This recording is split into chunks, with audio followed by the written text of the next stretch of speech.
You didn't lose the meeting because your idea was weak, but because you walked in trying to impress him.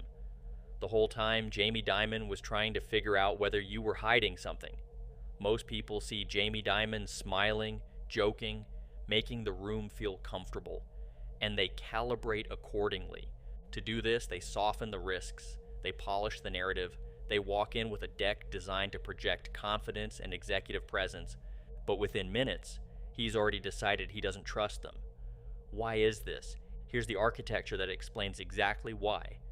The hardware first gives us some clues. Dimon's facial structure indicates that he negotiates less, opting to execute, test, and eliminate friction sources.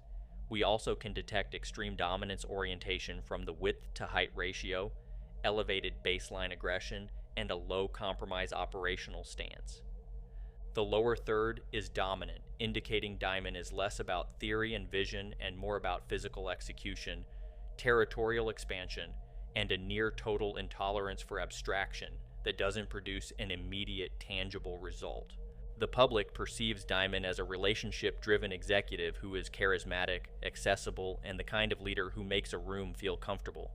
But that read is incomplete, and it will cost you. The lateralization tells the real story. Dimon's right side, the mask, projects something expansive and warm, slightly accommodating. That facial presentation is a learned tool for managing large organizations. It disarms competitors and secures loyalty. The left side is a different subject entirely. Narrowed and compressed eyes and musculature, that is his private operating system. Cold, calculating, continuously scanning for threats, and preparing for kinetic conflict the moment one is detected. The mask isn't who he is. It's how he manages the perimeter while his core evaluates everything you're saying or not saying. Here's where this behavioral record becomes critical. Dimon has consistently, across decades of documented behavior, surrounded himself with people who bring him raw, unfiltered operational data. Not summaries, not decks, not softened forecasts designed to protect the messenger. When he placed a desk directly on the Salomon Brothers trading floor early in his career, that wasn't a management-style choice, that was his cognitive architecture demanding proximity to unmediated reality. During the 2008 financial crisis, Dimon didn't call strategic retreats. He locked rooms of analysts for overnight sessions, producing granular line-item visibility. The behavioral record confirms the facial read with zero contradiction. Dimon's suspicion is structural rather than personal. He is continuously running threat detection for political behavior, meaning anyone who shapes reality to protect themselves rather than report it accurately. Here are failing strategies you might intuitively be tempted to use on a Jamie Dimon archetype in your life. Firstly, know that the standard approach, polishing the deck, softening the downside, leading with the vision, registers as threat behavior to this architecture. Walking in with a high-gloss overview to respect his time communicates to Jamie Dimon that you've pre-selected what he's allowed to see, and this activates his threat detection immediately. Second, the sandwich method.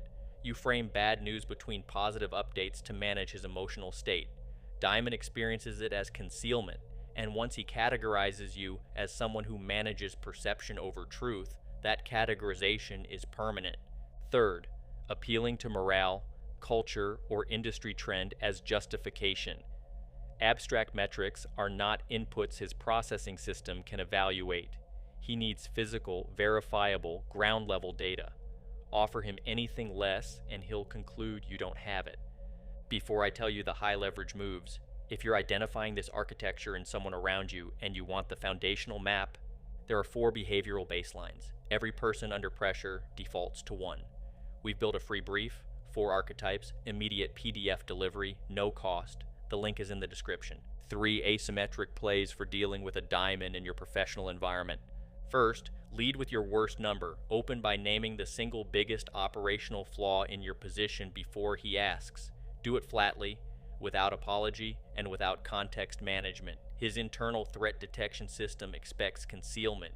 When you attack your own position first, the detection mechanism has nothing to flag. You become a valid data source almost instantly. Second, anchor to the ground floor. Cite one highly specific, micro-level operational observation, something from the lowest visible layer of the environment you're operating in. That specificity proves you have direct access to reality, not a filtered version of it.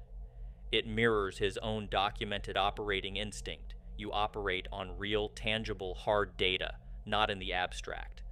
Third, frame every proposal as a physical test, not a transformation. Never pitch a strategic overhaul. Pitch a localized, constrained pilot with an immediate feedback loop.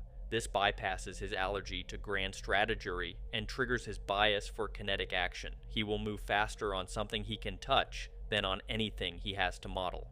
Running the wrong playbook here doesn't produce a neutral result. It produces active dismissal, and you will not always know why it happened. If there's a high-stakes operator in your environment and you're still navigating on instinct, that gap is quantifiable. The Strata protocol extracts the exact behavioral fingerprint, morphological structure, pressure responses, and documented decision architecture. Delivered as a full tactical dossier within 48 hours. Submit your target at strataintel.io. The link is in the description. Precision isn't optional when the outcome matters.